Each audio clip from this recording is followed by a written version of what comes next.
ایک سنائپر کی سنسنیخیز داستان جو تنہا دشمن کی فوجوں سے نبرد آزما رہا۔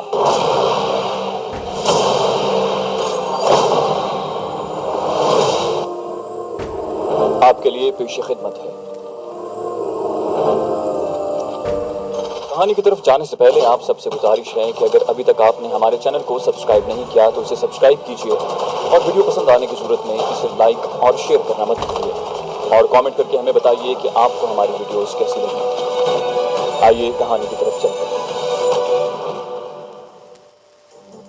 اگلے دن اویس کی دعوت ولیمہ تھی جہاں میں مرکز نگاہ بنا رہا۔ مرد تو کیا، گاؤں کی عورتوں کو بھی میرے کارنامے کی بابت پتہ چل گیا تھا۔ اویس تو میرے صدقے قربان جا رہا تھا۔ اس نے ہنستے ہوئے اپنی نئی نویلی دلہن کا شکریہ بھی مجھ تک پہنچا دیا تھا۔ میں نے انکساری سے اس کی بات کا جواب دیا، بس یار اللہ پاک نے عزت رکھ لی۔ اس نے مسکراتے ہوئے کہا، بالکل اللہ پاک ہی سب کی عزت رکھنے والا ہے، لیکن یہ بھی حقیقت ہے کہ ہر بندہ اس طرح کی استادی نہیں دکھا سکتا۔ اس وقت بشیر بابا نے آ کر مجھے چھاتی سے لگا لیا۔ واہ میرے شیر، دل خوش کر دیا ہے۔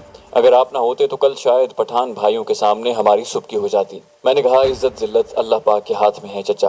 ہاں بیٹا، صحیح کہا، سبب تو وہی پاک پروردگار پیدا فرماتا ہے۔ میں اس بات میں سر ہلا کر اویس کے ساتھ چارپائی پر بیٹھ گیا۔ صبح 10 بجے ہی کھانا کھلانے کا سلسلہ شروع ہو گیا تھا۔ میں چونکہ دلہا کا قریبی دوست تھا اس لیے میں بھی انتظامیہ میں تھا، اور پھر دن 12 بجے کے قریب ابو جان نے وہیں آ کر مجھے ایک مہمان کی آمد کی اطلاع دی۔ کون ہے ابو جان؟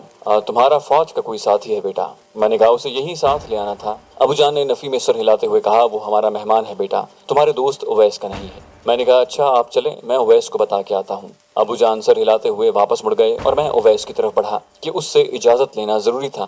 اویس نے بلا تکلف آفر کی، یار مہمان کو یہیں لے آتے۔ میں نے کہا میرا بھی یہی ارادہ تھا، مگر ابو جان کہتے ہیں کہ گھر کی رحمت پر پہلا حق اسی گھرانے کا ہوتا ہے جہاں رب پاک نے وہ رحمت بھیجی ہو۔ چلو ٹھیک ہے، وہ پھیکی مسکراہٹ سے بولا اور میں گھر کی جانب چل دیا۔ بیٹھک میں ابو جان کے ہمراہ شہزاد بیٹھا ہوا تھا۔ اس کا تعلق بھی تلگنگ سے ہی تھا۔ ارے شہزادے تم! میں بازو پھیلا کر اس کی جانب بڑھا۔ وہ بھی مسکراتے ہوئے کھڑا ہو گیا تھا۔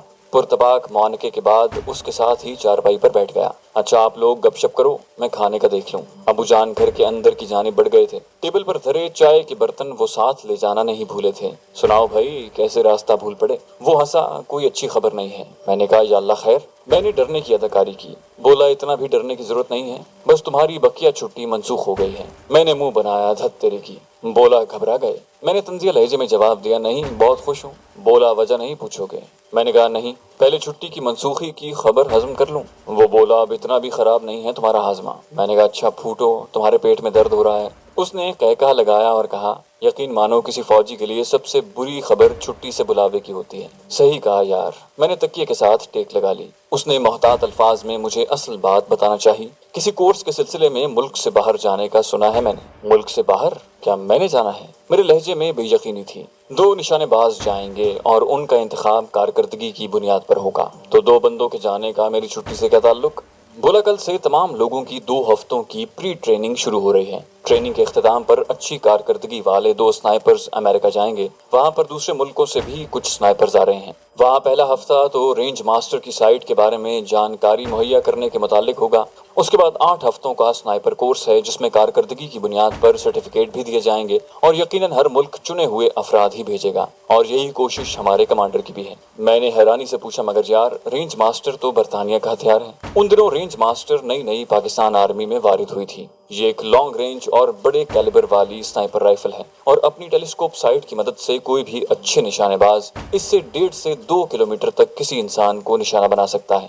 اپنے بڑے کیلیبر کی وجہ سے اسے افراد کے علاوہ میٹیریل کے خلاف بھی استعمال کیا جا سکتا ہے۔ بولا ہاں، مگر لیوپولڈ سائٹ ایک امریکن کمپنی کی ایجاد ہے۔ اس نے میری معلومات میں اضافہ کیا۔ میں نے پوچھا جانا کب ہے؟ اس نے کہا بتایا تو ہے، 2 ہفتوں کی ٹریننگ کے بعد جن افراد کا انتخاب ہوگا وہی جائیں گے، شاید ہفتہ ایک مزید کاغذی کارروائی میں لگ جائیں۔ میں نے کہا مطلب 2 ہفتوں بعد مجھے یہ بقیہ چھٹی مل جائے گی؟ اس نے حیرانی سے پوچھا کیوں، تم نہیں جانا چاہتے؟ میں نے کہا میرے چاہنے سے کیا ہوگا، کئی پرانے سنائپرز موجود ہیں، وہ ہمیں آگے تھوڑا بڑھنے دیں گے۔ وہ خلوص سے بولا کوشش کرو، تم جا سکتے ہو۔ خوش فہمی ہے تمہاری، میں نے کہا۔ وہ بولا نہیں، خوش فہمی ہمیشہ اپنے بارے میں ہوا کرتی ہے۔ اسی وقت ابو جان کھانے کے برتنوں کے ساتھ اندر داخل ہوئے۔ میں گھبرا کر کھڑا ہو گیا۔ میں نے کہا ابو جان مجھے آواز دے لی ہوتی۔ میں نے جلدی سے برتن ان کے ہاتھ سے پکڑ لیے۔ کوئی بات نہیں بیٹا، ابو جان نے مسکرا کر کہا، یہ کون سا بوجھ ہے، چند روٹیاں اور ڈونگا بھر کر سالن ہی تو ہے۔ میں نے کہا بات وزن کی نہیں، احساس کی ہے۔ مجھے نادم دیکھ کر ابو جان نے تسلی دیتے ہوئے کہا، مہمان کے لیے لایا ہوں بیٹا۔ انہیں واپس جاتا دیکھ کر میں نے کہا آپ بھی آئے نا۔ بولے میں کھا چکا ہوں۔ کھانے کے برتن شہزاد کے سامنے دھرتے ہوئے میں نے بھی صاف گوئی سے کہا، میں بھی آپ کا ساتھ نہیں دے سکتا۔ بولا کیوں، ڈائٹنگ کر رہے ہو یا بھابھی کی اجازت نہیں؟ میں نے کہا میں ولیمے سے آ رہا ہوں، کوئی گنجائش نہیں، یقیناً نہیں۔ یہ کہہ کر وہ کھانے کو جڑ گیا، مگر اس دوران اس کی زبان نہیں رکی تھی۔ یار شانی تمہارا نشانہ بہت اچھا ہے اور سنائپنگ میں نشانے کی بہت اہمیت ہوتی ہے۔ اچھا ایک اور بات بتاؤں، مجھے استاد عمر دراز سے ملاقات یاد آئی۔ کل اپنے دوست اویس کی شادی کے سلسلے میں ہم ثوابی گئے تھے، وہاں اتفاق سے استاد عمر دراز سے ملاقات ہو گئی۔ عمر دراز؟ میں ہنسا۔ تم اسے اسرائیل ثانی کے نام سے جانتے ہوگے؟ کیا یعنی وہ ایک حقیقی کردار ہے؟ اس نے چبائے بغیر نوالا نگلتے ہوئے حیرانی سے پوچھا۔ اس کی حیرانی بجا تھی۔ استاد عمر دراز کے اتنے زیادہ قصے ہم نے سنے تھے کہ وہ ہمیں افسانوی کردار لگتا تھا۔ میں نے کہا بالکل۔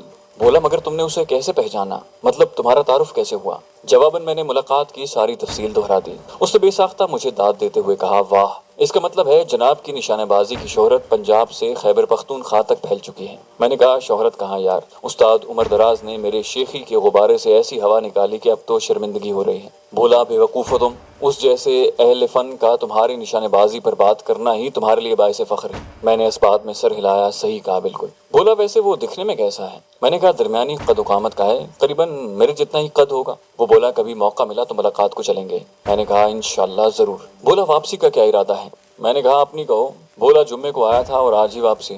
میں نے کہا ٹھیک ہے، بس اڈے پر میرا انتظار کرنا، اکٹھے چلیں گے۔ اور اس نے کھانے سے ہاتھ کھینچتے ہوئے اسبات میں سر ہلا دیا۔ دوڑنا بھاگنا آرمی کے ہر کورس، کھیل اور کیڈر کا جزو لا ینفک ہے۔ ہم بھی صبح کی سخت ترین پی ٹی کے بعد فائرنگ رینج پر پہنچے تو انسٹرکٹر شدت سے منتظر نظر آئے۔ چونکہ پی ٹی اور فائرنگ کے انسٹرکٹر علیحدہ تھے، اس لیے فائرنگ انسٹرکٹر وہاں پہلے سے موجود تھے۔ صوبیدار راؤ تصور صاحب ہمیں پڑھانے لگے۔ سنائپنگ آپ لوگوں کے لیے کوئی نیا موضوع نہیں ہے، لیکن الفاظ کے تکرار اور دہرائی سے ہمیشہ انسان کو زیادہ سے زیادہ سیکھنے کا موقع ملتا ہے۔ بعض اوقات تو یوں ہوتا ہے کہ کوئی بات دوسری یا تیسری دفعہ سمجھانے پر انسان کے دماغ میں بیٹھتی ہے۔ ہم آج بھی زیادہ تر پرانی باتوں کو دہرائیں گے، اس کا مطلب یہ لینا بھی بالکل غلط ہے کہ کچھ نیا نہیں پڑھیں گے، گویا ہم دہرائی کے ساتھ پڑھائی بھی کریں گے۔ آپ جانتے ہوں گے کہ ایک اچھے سنائپر کے لیے چند باتوں کی اہمیت بہت زیادہ ہوتی ہے، جیسا کہ وہ اچھا نشانے باز ہو، چھپاؤ اور تلبیس کا ماہر ہو، جنگی چالوں سے اچھی طرح واقف ہو، اسے نقشہ بینی پر عبور ہو، بہت زیادہ قوت برداشت کا مالک ہو اور جلدی سے فیصلہ کر کے اس پر عمل کرنے کی اہلیت رکھتا ہو۔ گو اس کے علاوہ بھی کئی خصوصیات ایک اچھے سنائپر سے توقع کی جا سکتی ہیں، مگر ان کی حیثیت ثانوی ہے۔ جہاں تک تعلق ہے نشانہ بازی کا، یہ ایک قدرتی صلاحیت ہوتی ہے اور زیادہ سکھلائی اس صلاحیت کو مزید پالش کرتی ہے۔ اگر ایک آدمی قدرتی طور پر ایک اچھا فائرر نہیں ہے تو زیادہ پریکٹس سے اس کا فائر بہتر تو ہو سکتا ہے، بہترین نہیں ہو سکتا۔ مطلب وہ اچھا سپاہی بن سکتا ہے، اچھا سنائپر نہیں بن سکتا۔ نشانہ بازی کے علاوہ جلدی اور بر وقت فیصلہ کرنے کی اہلیت بھی ایک آدمی کو قدرتی طور پر میسر ہوتی ہے، البتہ باقی کی صلاحیتیں مشق کے متقاضی ہوتی ہیں۔ جیسے چھپنے کے لیے یہ جاننا ضروری ہے کہ چیزیں نظر کیوں آتی ہیں۔ کوئی بتا سکتا ہے چیزیں نظر کیوں آتی ہیں؟ راؤ صاحب ہمیشہ تبادلہ خیال کے انداز میں لیکچر دیتے۔ شہزاد جلدی سے بولا، جی سر، شکل و صورت سے، سائے سے، حرکت سے، فوجی ساز و سامان سے، سطح سے، پس منظر سے اور درمیانی فاصلے سے۔ گڈ۔ اب جب کہ ہمیں پتہ چل گیا کہ ہم کس وجہ سے نظر آ سکتے ہیں تو چھپنے کے لیے ہمیں ان باتوں سے پرہیز کرنا ہوگا۔ دیکھیں بھیڑوں کے ریوڑ کے درمیان چلتا ہوا گڈریا ہمیں فوراً نظر آ سکتا ہے، لیکن وہی گڈریا اگر اپنے ہاتھ زمین پر ٹیک کر گھٹنوں کے بل چلنا شروع کر دے تو یقیناً اس کا نظر آنا ممکن نہیں رہے گا۔ کیا خیال ہے؟ جی سر، ہم یک زبان ہو کر بولے۔ اسی طرح سرسبز جھاڑیوں کے بیچ سفید، سرخ، زرد رنگ وغیرہ قسم کے لباس پہن کر چھپنے کی کوشش کرنا ناکامی کو گلے لگانے والی بات ہے۔ البتہ سبز رنگ کا لباس آپ کو سبزے کا حصہ بنا دے گا۔ اس کے برعکس اگر آپ برفیلے علاقے میں ہیں تو وہی سبز رنگ آپ کو پھنسا دے گا، وہاں آپ کو سفید رنگ کا لباس چھپنے میں مدد دے سکتا ہے۔ اس کے ساتھ یہ بھی یاد رکھیں کہ ساکن اشیاء کے درمیان آپ کی ذرا سی حرکت بڑی آسانی سے مشاہدے کی زد میں آ جائے گی، اور سکائی لائن پر حرکت تو ایک سنائپر کے لیے تباہ کن ہے۔ ان کی باتیں جاری رہی۔ راؤ صاحب کا کسی بھی موضوع پر لیکچر سن کر میرے دل میں یہی خیال جنم لیتا کہ میں اس موضوع کے بارے میں بہت کم جانتا ہوں۔ ہمیشہ ان کے لیکچر میں نئے نئے نکات اور عمدہ معلومات کی بھرمار ہوتی۔ 2 پیریڈ پڑھائی کے بعد ہم فائر کرنے لگے اور بقیہ دن اسی کام میں گزرا۔ 2 ہفتوں کے بعد ہمارا ٹیسٹ ہونا تھا جس میں سب سے زیادہ بہتر نشانے بازی کے نمبر تھے۔ پہلے ہفتے کے اختتام پر میں نے ویکنڈ لیا، لیکن گھر جانے کی بجائے میں نے ثوابی کا رخ کیا۔ ہمارے استاد بھی ہمیں اچھا پڑھا رہے تھے، مگر اس کے باوجود میری خواہش تھی کہ میں مقابلے کے ٹیسٹ سے پہلے استاد عمر دراز سے کوئی رہنمائی لے لوں۔ یقیناً اس کے پاس عملی تجربہ موجود تھا۔ ثوابی سے 20-22 کلومیٹر آگے اس کا گاؤں تھا۔ شیوا نام کا گاؤں کافی بڑا تھا۔ اس کا مکان ڈھونڈنے میں مجھے کوئی دشواری نہیں ہوئی تھی۔ دروازے پر اطلاعی گھنٹی کی غیر موجودگی میں مجھے دروازہ کھٹکھٹانا پڑا۔ دروازہ استاد عمر دراز نے ہی کھولا۔ ارے ذیشان بیٹا، مجھے دیکھتے ہی اس نے حیرانی سے کہا اور اس کے ساتھ ہی معانقے کے لیے بازو وا کر دیے۔ میں نے احترام سے جواب دیا، جی سر۔ اندر آ جاؤ۔ اس نے ایک طرف ہو کر مجھے اندر جانے کا راستہ دیا۔ میں نے گھر میں داخل ہوتے ہوئے حیرانی سے پوچھا، ویسے سر شاید میں نے اپنا نام آپ کو نہیں بتایا تھا۔ وہ بولے، یہ سوال اس بات کا ثبوت ہے کہ تم اپنی ٹریننگ کو عام زندگی میں بروئے کار نہیں لا رہے۔ میں نے کہا، بھلا وہ کیسے؟ استاد عمر دراز کے اشارے پر میں صحن میں بچھی چارپائی پر بیٹھ گیا تھا۔ بولے، بھول گئے؟ اس دن جب تم لوگ واپس جا رہے تھے تو تمہارے دوست نے نام لے کر تمہیں پکارا تھا، اور ایک سنائپر کی یادداشت اتنی کمزور نہیں ہونی چاہیے کہ اسے ہفتے ڈیڑھ میں کسی کا نام ہی بھول جائے۔ اس کی بات سن کر میں ششدر رہ گیا تھا۔ واقعی میں اس کی یادداشت اور مشاہدہ غضب کا تھا۔ کسی دوسرے پر پکارنے پر کسی کا نام یوں یاد رکھ لینا بظاہر عام سی بات ہے، مگر روزمرہ کی زندگی کو دیکھیں تو اس بات کا اندازہ ہوگا کہ کیا ہم سرسری ملاقات میں کسی کا نام اس طرح یاد رکھ سکتے ہیں؟ یقیناً سینکڑوں میں کوئی ایک آدھ بندہ ہی یاد رکھ پاتا ہوگا۔ میں نے کہا، سر آپ قدرتی سنائپر ہیں۔ میں تعریف کیے بغیر نہ رہ سکا۔ بولے، واہ، ایک نام یاد رکھنے سے میں سنائپر بن گیا۔ میں نے کہا، سر نام تو میں ایک وقت میں درجنوں یاد کر لوں گا، الحمدللہ میری یادداشت بھی بہت اچھی ہے، مگر آپ کا انداز تھوڑا نرالا ہے۔ وہ ہنسا۔ خیر چھوڑو، یہ بتاؤ چائے، قہوہ یا ٹھنڈا چلے گا؟ میں نے بغیر کسی تکلف کے جواب دیا، موسم کی مناسبت سے تو ٹھنڈا ہی بہتر رہے گا۔ اس نے وہیں سے زوردار ہانک لگائی، وشما، اور اس کے بعد پشتو میں جو کچھ کہا اس میں صرف شربت کا لفظ میرے پلے پڑا تھا، اور پھر اس سے پہلے کہ میں وشما کے بارے میں کوئی اندازہ لگاتا وہ اپنا تعارف کروانے لگا۔ اس کی نرینہ اولاد نہیں تھی، 2 بیٹیاں تھیں جو کہ کب کی اپنے گھر کی ہو گئی تھیں، بلکہ اب تو خود بچوں والی تھیں۔ ان دنوں وہ اپنی گھر والی کے ساتھ اکیلا ہی رہ رہا تھا، اور یہی وجہ تھی کہ وہ مجھے سیدھا گھر کے اندر لے آیا تھا، ورنہ پٹھانوں میں کسی کو گھر کے اندر لے جانے کا رواج ذرا کم ہی ہے۔ مہمان کی خاطر ہر گھر سے ملحق بیٹھک ہوتی ہے۔ شربت بنا کر اس کی بیوی وہیں لے آئی تھی۔ جگ گلاس ٹیبل پر رکھ کر اس نے میرے سر پر ہاتھ رکھ کر پشتو میں کچھ کہا، جس کا ترجمہ استاد عمر دراز نے کیا۔ وہ مجھ سے حال چال پوچھ رہی تھی۔ میں نے کہا، ٹھیک ٹھاک ہوں خالہ، بس آپ کی دعا چاہیے۔ میری بات کا ترجمہ بھی استاد عمر دراز نے پشتو میں کیا، اور وہ سر ہلاتے ہوئے واپس چلی گئیں۔ استاد عمر دراز نے مسکراتے ہوئے مجھے مشورہ دیا، ویسے تمہیں پشتو سیکھ لینا چاہیے۔ یہ کہہ کر وہ گلاس بھرنے لگا۔ صحیح فرمایا۔ شربت کا گلاس اس کے ہاتھ سے تھامتے ہوئے میں اطمینان سے بولا، فی الحال تو آپ مجھے نشانہ بازی کے بارے میں کچھ سکھائیں۔ بولے، تو ہو تم؟ میں نے کہا، شاید ایسا ہی ہے، مگر میں آپ جیسا بننا چاہتا ہوں۔ بولے، تو کس نے کہا ہے کہ تم مجھ سے کم ہو؟ میں نے کہا، سر گو آپ کثر نفسی سے یہ کہہ رہے ہیں، اس کے باوجود میں پھولے نہیں سما رہا۔ وہ بولے، اب ایسا بھی نہیں ہے۔ میں نے کہا، سر اب چھوڑیں، یہ بھی نہ ہو کہ میں پھول کر پھٹ ہی جاؤں، اور میری یادداشت اتنی بھی کمزور نہیں ہے۔ مجھے آپ کی ساری گفتگو حرف بحرف یاد ہے کہ میرے فائر میں آپ کو کون کون سی خامیاں دکھائی دی تھیں۔ اب میں وہ اور اس جیسی مزید خامیاں دور کرنے آیا ہوں۔ اس نے حیرانی سے پوچھا، اس کے لیے آپ کے اساتذہ موجود ہیں نا، یا ان سے مطمئن نہیں ہو؟ میں نے کہا، نہیں، بہت اچھے استاد ہیں، خاص کر راؤ تصور صاحب تو بہترین انسٹرکٹر ہیں۔ میں نے خلوص دل سے کہا تھا، لیکن آپ تو ان کے بھی استاد ہیں، بلکہ ان کے استادوں کے بھی استاد ہیں۔ وہ بولے، ہاں، مگر اب تو کئی جدید رائفلز متعارف ہو گئی ہیں، اور ہم ٹھہرے ماضی کے سنائپر۔ میں نے کہا، سر نشانے بازی کی اصل ٹیکنیک تو وہی ہے نا؟ وہ مسکرایا۔ ویسے تمہارے بارے میں میرا اندازہ ٹھیک تھا کہ کافی ضدی ہو۔ میں نے اطمینان بھرے لہجے میں کہا، پرسوں شام کو میری واپسی ہے۔ اس نے پوچھا، ہتھیار تو یقیناً ساتھ نہیں لایا ہوگا؟ میں نے اس بات میں سر ہلاتے ہوئے کہا، سر آپ تو آرمی کے قوانین کے بارے میں اچھی طرح جانتے ہیں۔ بولے، یوں ہی پوچھ لیا تھا، ویسے میرے پاس ڈریگنوف موجود ہے۔ میں نے تحسین آمیز لہجے میں کہا، ویری گڈ۔ ڈریگنوف سنائپر رائفل روس کی ایجاد کردہ ایک سیمی آٹومیٹک سنائپر رائفل ہے۔ حالانکہ عمومی طور پر سنائپر رائفلز بولٹ ایکشن ہوتی ہیں، مطلب ہر دفعہ فائر کے بعد رائفل کو کاک کرنا پڑتا ہے۔ اس کی رینج 1000 میٹر ہے اور میگزین میں 10 گولیوں کی گنجائش ہے۔ اس کا بلٹ سٹائر سنائپر جتنا ہی ہوتا ہے، مطلب 7.62 mm۔ بولے، بس میاں شوق تھا، پچھلے سال کچھ رقم ہاتھ لگی تھی اور میں نے اپنا شوق پورا کر لیا۔ ٹھہرو تمہیں دکھاتا ہوں۔ یہ کہہ کر وہ اپنے کمرے کی طرف بڑھ گیا اور چند لمحوں بعد ڈریگن آف رائفل کو ہاتھ میں پکڑے کمرے سے برآمد ہوا۔ رائفل کی بھوری باڈی چمک رہی تھی۔ واضح طور پر نظر آ رہا تھا کہ استاد عمر دراز اس کی صفائی کا خصوصی اہتمام کرتا ہے۔ بولے، یہ دیکھو۔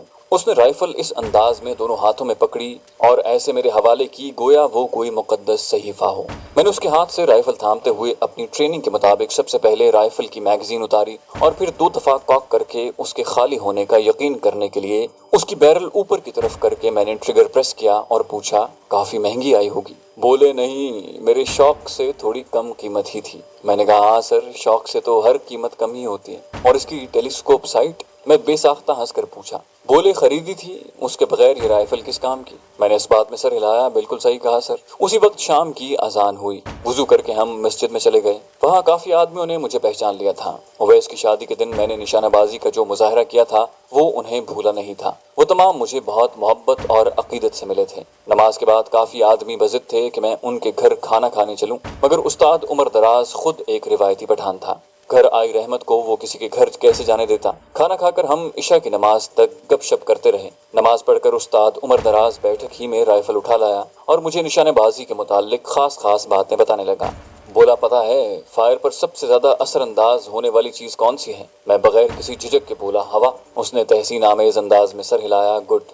فائر پر اثر انداز ہونے والے امور میں ہوا سب سے اہم ہے، اور یقیناً تم جانتے ہوگے کہ جوں فاصلہ بڑھتا جائے گا فائر ہونے والی گولی پر ہوا کا اثر بڑھتا جائے گا۔ ایک سنائپر نے لمبے فاصلے سے ہدف کو نشانہ بنانا ہوتا ہے، اس لیے اسے ہوا کی اقسام، فائر شدہ گولی پر ہوا کا اثر اور اس کے تدارک کے بارے میں معلوم ہونا چاہیے۔ بنیادی طور پر ہوا کی 4 اقسام ہوتی ہیں: ہلکی ہوا، درمیانی ہوا، تازہ ہوا اور تیز ہوا۔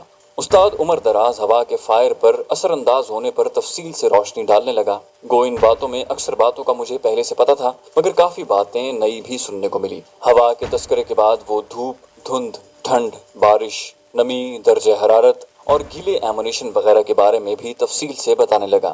آخر میں وہ کہہ رہا تھا، میں جانتا ہوں تقریباً یہ تمام باتیں تمہیں پہلے سے معلوم ہوں گی، مگر میں چاہ رہا تھا کہ دہرائی ہو جائے تاکہ کل عملی طور پر بروئے کار لاتے وقت یہ باتیں ہمارے ذہن میں ہوں۔ میں نے کہا، نہیں سر، تمام تو نہیں، البتہ اکثر باتیں میرے علم میں تھیں۔ وہ بولے، اچھا، اب سو جاؤ، رات کافی ہو گئی ہے، صبح انشاءاللہ عملی طور پر مشق کریں گے۔ میں نے کہا، سر ایک بات پوچھنا تھی۔ اسے جانے پر آمادہ دیکھ کر میں نے اپنے دل کی خلش دور کرنا چاہی۔ بولے، ہاں پوچھو۔ میں نے کہا، سر یہ یوسف خان کون تھا؟ استاد عمر دراز نے حیرانی سے پوچھا، کون یوسف خان؟ میں نے کہا، وہ جس دن ہم شادی کے سلسلے میں یہاں آئے تھے اس دن ایک بھائی نے میری تعریف کرتے ہوئے کہا تھا کہ میں نے یوسف خان کی طرح دلہن والوں کی شرط پوری کی ہے۔ استاد عمر دراز مسکرایا۔ خیر، یہ تو اس نے مبالغہ آرائی سے کام لیا تھا۔ میں نے کہا، یہ تو ہے سر، وقتی جوش میں آ کر کافی حضرات مبالغہ آرائی میں ملوث ہو جاتے ہیں۔ وہ بولے، ویسے تم نے یوسف شیربانو کا قصہ نہیں سنا؟ میں نے نفی میں سر ہلایا، نہیں سر۔ استاد عمر دراز چند لمحے سوچ کر بولا، یہ بہت دلچسپ داستان ہے ذیشان۔ یوسف خان اور شیربانو اسی علاقے کے حقیقی کردار ہیں۔ یہ جو شیوا گاؤں سے ملحق پہاڑی آپ کو نظر آ رہی ہے، اسے کرماڑ پہاڑی کہتے ہیں۔ اس کی چوٹی پر دونوں کا مزار بنا ہوا ہے۔ یوسف خان ترلاندی گاؤں کا تھا اور شیربانو شیرا غنڈ گاؤں کی تھی۔ یوسف خان والدین کا اکلوتا بیٹا تھا اور شکار کا شوقین تھا۔ اس کی ایک بہن بھی تھی جو اس سے چھوٹی تھی۔ وہ ہرن کے شکار کے لیے کرماڑ پہاڑی پر جایا کرتا تھا۔ وہ نہایت حسین و جمیل اور پرکشش جوان تھا۔ ایک دن شکار پر جاتے ہوئے اس کی مٹ بھیڑ شیربانو سے ہو گئی، جو بذات خود حسن کا مجسمہ تھی۔ اسے دیکھتے ہی شیربانو دل ہار بیٹھی۔ اب وہ روزانہ یوسف خان کا انتظار کرتی کہ اسے دیکھ کر اپنی آنکھوں کی پیاس بجھا سکے، اور پھر زیادہ دن اس سے صبر نہ ہو سکا۔ اور ایک دن اس نے یوسف خان کو روک کر اپنے دل کا حال سنا دیا۔ اس کی شکل و صورت ایسی نہ تھی کہ یوسف خان انکار کے قابل ہوتا، وہ بھی دل و جان سے اس پر فریفتہ تھا۔ یوسف خان کا تعلق کسی امیر گھرانے سے نہیں تھا، اسی طرح شیربانو کا تعلق بھی سفید پوش طبقے ہی سے تھا۔ بظاہر ان کی محبت کی راہ میں کوئی رکاوٹ موجود نہیں تھی۔ بس یوسف خان شیربانو کا رشتہ لے کر اپنے سرپرستوں کے ہمراہ ان کے گھر پہنچ گیا۔ لیکن یہ تو اصول دنیا ہے کہ دنیا والے محبت کی راہ میں رکاوٹیں ڈالتے رہتے ہیں۔ شیربانو کے حسن کی وجہ سے اس کے بھی کئی طلبگار تھے۔ شیربانو کے والدین نے یوسف خان کو ٹالنے کے لیے ایک بہت بڑی رقم کا مطالبہ کر دیا، اتنی رقم کہ اس کی ادائی یوسف خان کی بساط سے کیا، اس کے پورے خاندان کی بساط سے باہر تھی۔ مگر وہ عاشق صادق ذرا نہ گھبرایا اور شیربانو کے والدین سے مہلت طلب کر کے رقم کے حصول کے لیے اپنا گھر بار چھوڑ کر اکبر بادشاہ کی فوج میں ملازم ہو گیا۔ وہ ایک اچھا سپاہی تھا۔ جلدی اس نے اکبر کی فوج میں اپنے قدم جما لیے اور پھر اس کی خوش قسمتی کہ کسی باغی ریاست کے نواب کی سرکوبی کے لیے اکبر نے ایک لشکر بھیجا اور یوسف کی صلاحیتوں کو دیکھتے ہوئے اس مختصر لشکر کی سپہ سالاری اسے سونپ دی۔ اس جنگ میں یوسف خان کو فتح ہوئی۔ اکبر بادشاہ اس کی کارکردگی کے متعلق اور اس نے خوش ہو کر اسے شرف ملاقات بخشا۔ دوران ملاقات اس نے یوسف خان سے اپنی فوج میں اس کی شمولیت کی وجہ دریافت کی۔ جواباً یوسف خان نے ساری کہانی کہہ سنائی۔ بادشاہ نے اسی وقت اتنی رقم یوسف خان کے حوالے کرنے کا حکم دیا جس سے وہ شیر بانو کے والد کا مطالبہ پورا کر سکے، اور پھر رقم کی حفاظت اور یوسف خان کو بحفاظت اس کے علاقے تک پہنچانے کے لیے سپاہیوں کا ایک دستہ بھی اس کے ہمراہ روانہ کیا۔ یوسف خان قریباً 10 برس بعد وطن واپس لوٹ رہا تھا۔ اس کی بدقسمتی کہ جس وقت وہ اپنے علاقے میں پہنچا اسے اطلاع ملی کہ شیر بانو کی شادی کسی اور سے طے پا گئی ہے۔ یوسف خان کو یہ اطلاع سوابی کے مشہور گاؤں دوبیان میں ملی۔ یوسف خان وہاں پڑاؤ ڈالنے کی تیاریوں میں تھا۔ یہ خبر سنتے ہی وہ بغیر کسی تاخیر کے شیربانو کے گاؤں شیرا گنڈا کی جانب روانہ ہوا۔ وہاں پہنچ کر اس نے ساری رقم شیربانو کے والدین کے قدموں میں ڈھیر کر دی، مگر اب اس میں ایک دوسرا خاندان بھی ملوث ہو گیا تھا۔ جس خاندان کے لڑکے سے شیربانو کی نسبت طے ہوئی تھی وہ ہتھیار سونت کر باہر نکل آئے اور لڑنے مرنے پر تیار ہو گئے۔ یوسف خان بھی کہاں پیچھے ہٹنے والا تھا۔ اپنی جس محبوبہ کے لیے اس نے در در کی خاک چھانی تھی وہ اسے کسی دوسرے کے حوالے کرنے پر کیسے تیار ہو سکتا تھا۔ دونوں طرف کے جنگجو آمنے سامنے ہو گئے۔ گھمسان کا رن پڑا جس میں دونوں طرف کے کافی لوگ مر گئے۔ اس لڑائی میں فتح یوسف خان کی ہوئی اور بالآخر وہ شیربانو کو حاصل کرنے میں کامیاب ہو گیا۔ اپنی دلہن کو لے کر وہ گھر پہنچا۔ وہ منتیں مرادیں پوری ہونے کی رات تھی۔ جب وہ اپنی دلہن کا گھونگھٹ اٹھانے کے لیے نزدیک ہوا تو شوخ و شنگ محبوبہ نے ایک عجیب شرط رکھ دی۔ کہنے لگی، یوسف خان، جب تمہیں پہلی بار دیکھا تھا تو تم ہرن کے شکار کے لیے جا رہے تھے، اور اب میں منہ دکھائی میں بھی ہرن کے گوشت کی طلبگار ہوں، ایسا ہرن جو تم نے اپنے ہاتھ سے شکار کیا ہو۔ یوسف خان نے محبوبہ کی شرط پر سر تسلیم خم کیا اور رات کے اسی پہر تیر کمان اٹھا کر کرماڑ پہاڑی کی جانب روانہ ہوا۔ وہ محبوبہ سے وصل میں مزید تاخیر برداشت نہیں کر سکتا تھا۔ اس کے 2 پالتو کتے بھی اس کے ہمراہ تھے، اور پھر اس کی بدقسمتی کے پہاڑی کی بلندی پر اس کا پاؤں پھسلا اور محبوبہ کی شرط پوری کرنے کی حسرت دل میں لیے وہ قریباً 100 میٹر گہرائی میں جا گرا۔ وفادار جانور مالک کو گرتے دیکھ کر بھونکتے ہوئے واپس گھر کی جانب بھاگے۔ گھر والوں نے دونوں کتوں کی دردناک انداز میں بھونکتے دیکھ کر جان لیا کہ یوسف خان کے ساتھ کوئی حادثہ پیش آ گیا ہے۔ کتوں کے پیچھے دوڑتے ہوئے جب وہ اس جگہ پہنچے تو یوسف خان اپنی آخری سانس لے رہا تھا۔ غم سے نڈھال محبوبہ نے بے تابانہ اپنے محبوب شوہر کا سر اپنی گود میں رکھا اور یوسف خان اسے حسرت بھری نظروں سے دیکھتا ہوا خالق حقیقی سے جا ملا۔ یوسف خان کو اسی پہاڑی کی چوٹی پر دفن کیا گیا۔ اس کے بعد شیربانو بھی زیادہ عرصہ زندہ نہ رہ سکی اور جلد ہی اس کی روح اپنے محبوب سے جا ملی اور اسے بھی اس کے محبوب کے پہلو میں دفن کر دیا گیا۔ ان کی قبریں آج بھی اس پہاڑی کی چوٹی پر موجود ہیں اور محبت کرنے والے وہاں اپنی محبت کے حصول کے لیے دور دراز سے منتیں مانگنے آتے ہیں تاکہ ان کی محبت کامیابی سے ہمکنار ہو۔ اب یہاں منت پوری ہوتی ہے یا نہیں یہ تو خیر اللہ کو پتہ ہے، مگر جوہلا نے عقیدہ یہی بنایا ہوا ہے۔ پشتو کے مشہور شاعر جوشی علی حیدر نے یوسف خان اور شیربانو کے متعلق کافی دردناک اشعار کہے ہیں جنہیں پڑھ کر آنکھیں نم ہو جاتی ہیں۔ استاد عمر دراز وہ دردناک کہانی ختم کرتے ہوئے پوچھنے لگا، اب بتاؤ ذیشان، کیا تم نے یوسف خان کی طرح دلہن والوں کی شرط پوری کی ہے؟ میں نے نفی میں سر ہلا کر کہا، نہیں سر، میں تو فی الحال یوسف خان کے گاؤں والوں سے فائرنگ کے ڈھنگ سیکھنے آیا ہوں۔ استاد عمر دراز بے ساختہ ہنس دیا، اچھا ٹھیک ہے، تم آرام کرو، انشاءاللہ صبح ملاقات ہوگی۔ میں نے بھی اس بات میں سر ہلا دیا، انشاءاللہ۔ چینل کو سبسکرائب کیجیے اور بیل آئیکن پر کلک کیجیے تاکہ آپ کو تمام ویڈیوز فوراً ملتی رہیں۔